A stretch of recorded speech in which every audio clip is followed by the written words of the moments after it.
Ehi, ciao, come stai? Ciao. Piacere, Piacere. Nice to meet you. Ecco. Ciao. Okay, nice. So, welcome everyone. Are you ready for the first question? No, Yes, thank not you. yet, but okay, it's okay. So, what skills beyond research have you developed by working within an European research project? Hezam, please. I can say, so based on the communication with other people, so I improved this skill in myself to communicate with other people, with other culture. So it was important for me, and Gradient made it for me. Yes, the international aspect of the Gradient project was the best part of my point of view. I was able to meet people from Iran, and people from Colombia, and, and so it's been very, very, very interesting to meet people from all over the world. I think the thing that I like the most is to meet Francesco. The most interesting part of Gradient.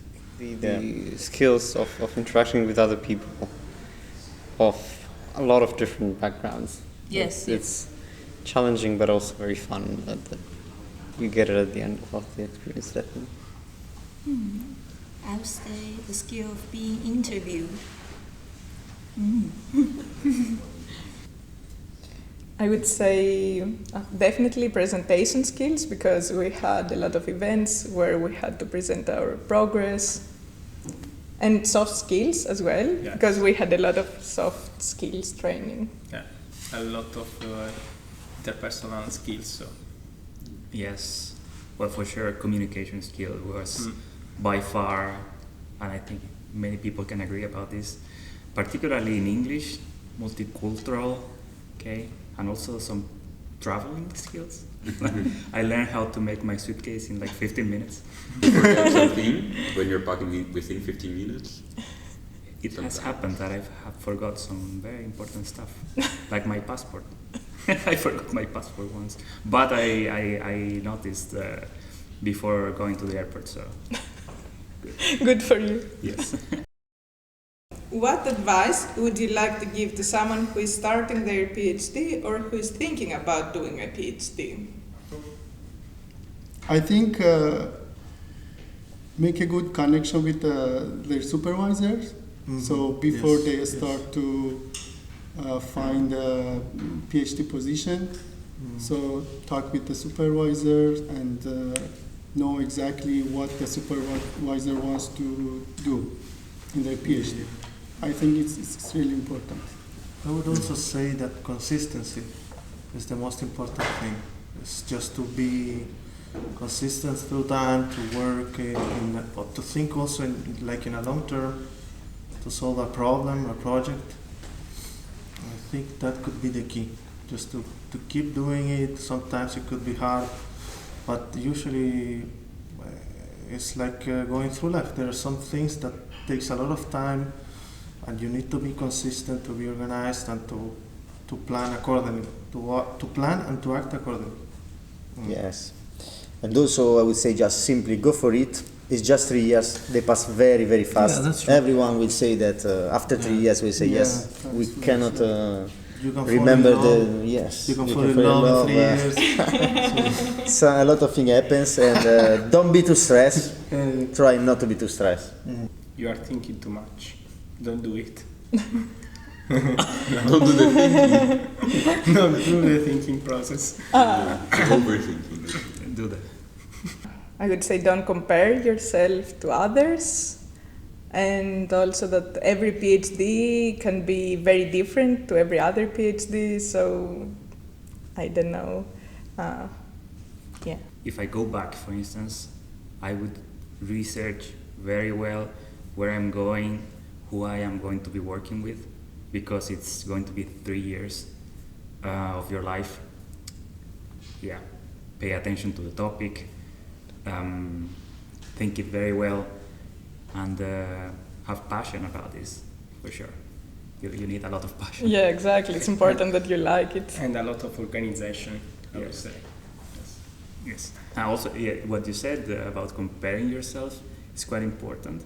I realized that a lot of ambitious people want to do a PhD. So it's very common to find good students around you, like regardless of the university where you go, you will find the best of the class, people who won prizes, awards. So if you compare to these people, you will always find someone that's better. So it's true. And also in the end of the day, each one has their individual path. There is no unique path of success. Everyone follows their path in their PhD. Yes, and in the end, it's True. fine. Stochastic. Yeah, there is a lot of uncertainty. yes. Don't do it. Yeah. Don't do it.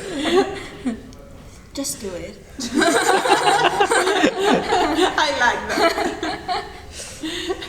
Yeah, if you are really like doing research, just do it. But if you are confused about the future situation, you will be maybe just consult with other guys and think more about whether to do it or not.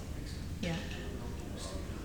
Yeah, also maybe consider what are your options for a PhD. Meaning there's a lot of different fields and sometimes you might be limited by the opportunities that you have maybe linked to your master thesis or something like that. But when it comes to a PhD, you can find a lot more groups where you can work and opportunities that can open up, especially also taking part in projects like the European ITN, but the similar projects where you can travel a lot and have different experiences. Yeah, you can find these opportunities from your previous supervisor, like what I did. Yeah. Yeah. But also online, there's a lot of platforms for finding positions that are not just linked to a group. Yeah, but I cannot find that platform in China. Of course. Yeah. For me, it's just know more in advance, in advance, know more in advance about who you will be working with. Yeah, and then make decisions. Either PhD or not PhD, just know more about people. Yeah. Don't. Yeah, I thought of that as well, but I thought it wouldn't. sound No, good. I think you need to be aware that doing a PhD can be quite difficult mentally, even more so if you go to a different country and you kind of lose your support system. So it's nice to try to keep it alive by doing stuff online, for example. And yeah, I have one more thing, but maybe you can first do your For me, I would say it's a matter of consistency. So I think people would, in general, think, oh, I have to be very smart or anything like that. I don't think that that is what it takes to get to the PhD. I think it's a matter of working hard in a project for very, very long. Yeah. Yeah. And I think that's really important to have some balance between, work, life, and try to be organized, because otherwise, on the long term, you will, struggle. Yeah, absolutely. And I think it's good to be aware from the very beginning that there are crunch times and down times. And so you should be prepared to work really hard and overtime during the crunch times, but then also actively take off those down times or do it a little bit more relaxed. It's not horrible or bad, not for your progress, no, not for nothing, if you don't have that much to do for a couple of weeks or something like this. How different do you think it is to be part of an ITN compared to someone who starts their project on their own, in their university alone? Well, it's in the name itself, network. I mean, this is the richest thing of the gradient, I guess. I would say that the opportunity of interacting with other groups was higher, therefore I also got a lot more inputs and I got the possibility to explore more fields as of like different approaches to solving the problem compared to some of my colleagues. Yeah, the network is actually amazing, both academia and industry. Yeah, it's so nice. I feel like we have a really good bonding between most of us. Or all of us. So. The secondment we have. Also, you have the secondments where you go and do research at a different location. So I feel like most of us will have a journal paper with collaborators from different universities. And even different, like industry and academia. Yes, and I think that is something that is really difficult to achieve otherwise if you are not in an ITN. I have encountered some problems that I never done before. So I try to face with these challenges, which without this project I cannot found. Yeah. So this is one of the benefits of being in the project compared with the others. You have a link with academia, with companies, industry, so you have plenty of choice after the PhD. And we had experienced a lot of small workshops because of the event. Yeah. You travel a lot, but in the end it's rewarding, I would say.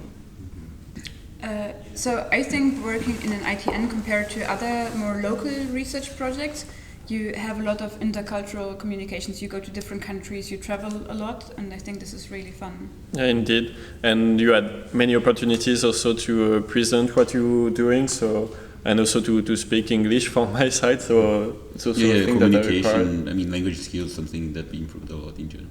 Yeah, also my presentation styles. We have been presenting so many times our research. We're meeting 2 to 3 times a year, and every single time we have to give a presentation. And in the beginning it was really difficult, but now I'm quite comfortable actually. That's really nice. It improves a lot. That's a very interesting question. I would think that Jada will reply better than us to that. Yeah, please. Definitely. Jada, come. Definitely.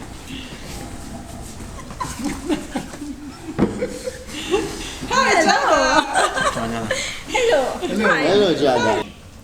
Very nice question. I would suggest to everybody who wants to be part of a European project to listen to this answer. I think the main advantage was to be part of a real team. And generally when you are doing your PhD, the problem might be the fact that you feel alone, because you are always on yourself, working alone on your stuff. Yes, you interact with your supervisor, you interact with your professor, you might interact with the people at the chair. Yes, it's true. It's nothing like that. Being part of Gradient was a totally different experience. We really created bonds that I think will last forever. Not sure about the event. Okay. We will see. I hope so. I think it's amazing the fact that we became a team, even not working every day together. But we still shared a lot of experiences together, and we shared the same challenges most of all. So the fact that we had to move to another country, the fact that we were living in a different country from our own, that was a big challenge, but that was the same for everybody. So that really brought us together. I think the best part was just being a team, being part of a team. Do we agree? Yes, I agree. If I can add, another advantage that you have doing this kind of events with respect to, which is related to what Jada said, is that we traveled a lot. Like we did 8 complete week all together, and there was Anderson, so it was amazing. And then we did the conferences, we did other events, research school, hackathon, so it was incredible. We visited many places, we came in contact with a lot of different cultures, we learned a lot from each other, it was just amazing. A more multicultural environment, basically, so... Which is like advantage and disadvantage. Yes. I mean, you get to build this network that is for sure very nice. You get to develop these skills that not many people develop in a normal PhD, I'd say. But it requires some effort. Yes. Like coming to the events sometimes can be a bit exhausting. So it's really hard to find a foreigner in my country. So for me, finding new people, for example, in this project, having good friends like Leo and Juan Pablo. What about me? Also you. But these 2 guys always be with me in many situations, so I think it was one of the best things that happened to me. And since you traveled a lot, what was the best place or best experience you had in your PhD? Food. What food? There were some people saying that this network was all about the food, so maybe that's true. You know? I pay attention to food. Yes. Also, Yeah. the wine tasting was very, very funny. Many funny pictures and videos. I liked a lot my secondment in Munich. But I was there for a few months. I liked my secondment in Clermont-Ferrand. Yes. Why? The truffade. Not me. And because Alessio invited me to have truffade. In general, or only network-wide events? In general. Then for me it was China. The Gradient event, allowed me to visit a conference in China, in Shanghai, and I think that will remain forever one of the best experiences of my life. Shanghai is amazing. Yeah, you should go with Salt Lake City. Yes, to the US. There was some amazing landscape. So for me it was Paris, because it was like a dream when I was a child. So it was, I think Paris for me was an amazing place. Very nice. Thank you. We had the dinner on top of the mountain where it was all still snow, and in the valley it was like 20 degrees. That was kind of nice. Indeed. I think one of my favorite moments, but then, yeah, all about food again. It was Francesco with a tray with many drinks. This image keeps popping up in my mind. I find it very funny. But the place, I would say... Yeah, I like Zurich as well. I mean, really yes, nice, surrounded by the mountain. Yeah, that was very nice. I think just we had like really good moments and interactions at basically every network-wide event. Yeah. Where Well, I was very lucky. I had my second night in Paris. I would say Paris. And you don't say Belgium for your secondment with us? Brussels is very nice. Yes. Very dangerous. Greek. Greece was definitely something, yeah. Greece. But I would say also France. Yeah, Because France. France was also really good. Food in France. Food was really good in France, but also the trainings. Yeah. I think that it was a good combination of social and then the trainings that we had. I think maybe the best one, when you think both of them, would be France, and food maybe Greece. Yeah. Which network-wide event was the best and why? I liked a lot the first event in Belgium because it was the first. It was just after pandemic. Exactly. I was not there. No, maybe that's why it was the best. No. I was virtually there. Yes. Yeah, I joined remotely, but since it was in Belgium, I bought a Belgian beer in Chile. So I was doing the event. I had this beer. You were drinking virtually. Yes. Yeah, so I was honoring Connection. the Networking, right? through beer. Oh, that's good. So for me, Thessaloniki was the best one. So great food, great weather. So I really liked it. For me, the best one was the one in Zurich, because I still remember the night in which we went out all together, and the rest is history. I mean, we really partied a lot. It was just amazing. We compensated the hard work of the day with a lot of pure partying in the evening. Yeah. No, I was just thinking on that night in Langstrasse. I was still shocked about it. It was like memories popped up. Maybe Clermont, I would say, because we had an experience into a truck driving at 200 kilometers per hour, so it was very fun, thanks to the partner that was involved. Yeah, I like that also a Yeah, lot. I think amazing. it's equivalent for me. It was pure It's the first one. adrenaline. Yeah. Yes. Yeah, also for me, I really like the France event. I would say France was probably the best because of the combination of social and hard skills. Yeah, me too. I like the Greece event. I'm still wearing a backpack from them. Yeah, but the backpack is from the conference after the event. The same.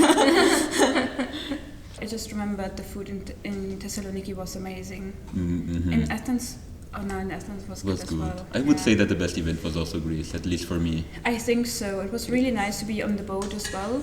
And I found Thessaloniki as a very nice and interesting city. Like Yeah. And it's also nice that we got the chance to go there. I don't think Yeah. normally we would go there if it was not for the event, which is another nice thing about the ITN. Yeah, absolutely. You really go to places you wouldn't visit otherwise, and you get to eat a lot of food that you wouldn't have otherwise, maybe. Or Most maybe, likely. maybe not. But I have never eaten that much high quality food in my life. I'm a little bit more of a food snob now. It's all about food.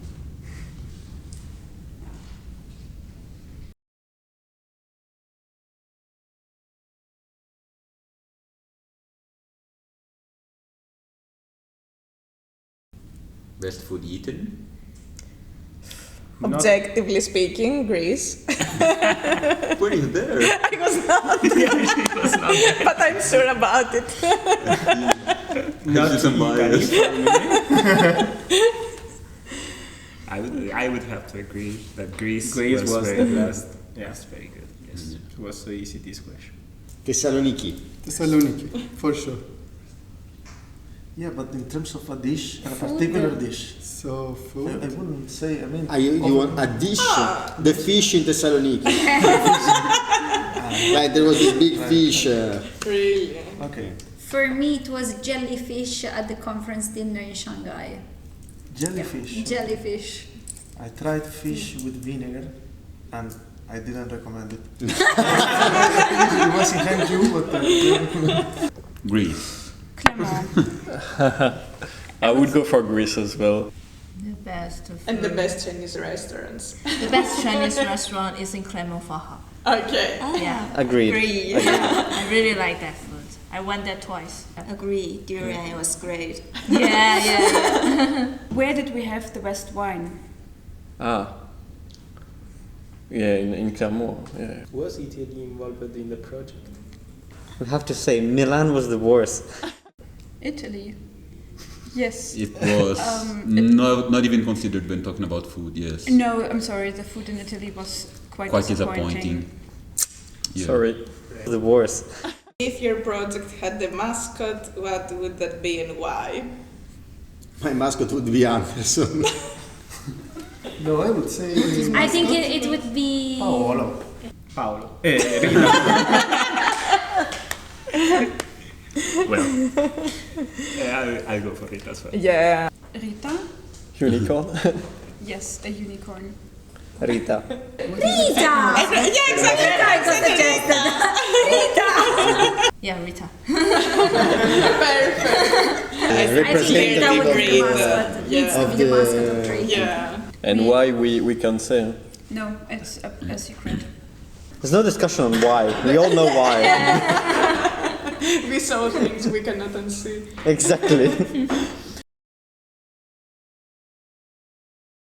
It's being built like that. So I think it's just something like this particular ITN related projects has. It's not Yes, an added we value. had the best supervisor, also the best PIs. So all the organizing committee from David, Matteo, Matthias, Augustana, our project manager, everyone was They made a incredible. Extremely Yes. committed to what they were doing. Exactly. Okay, so thank you very much. That was it. Thank you. Thank you.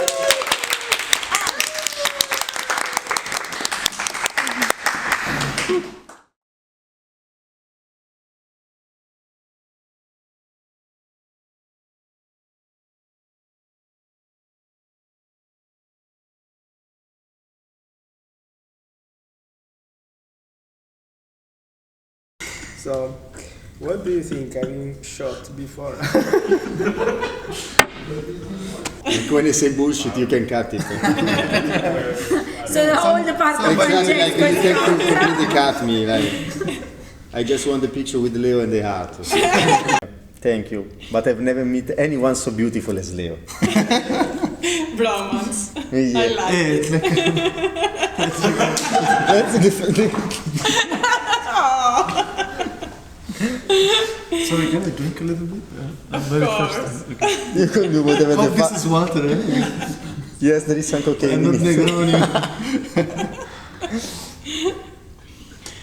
3, 2, great!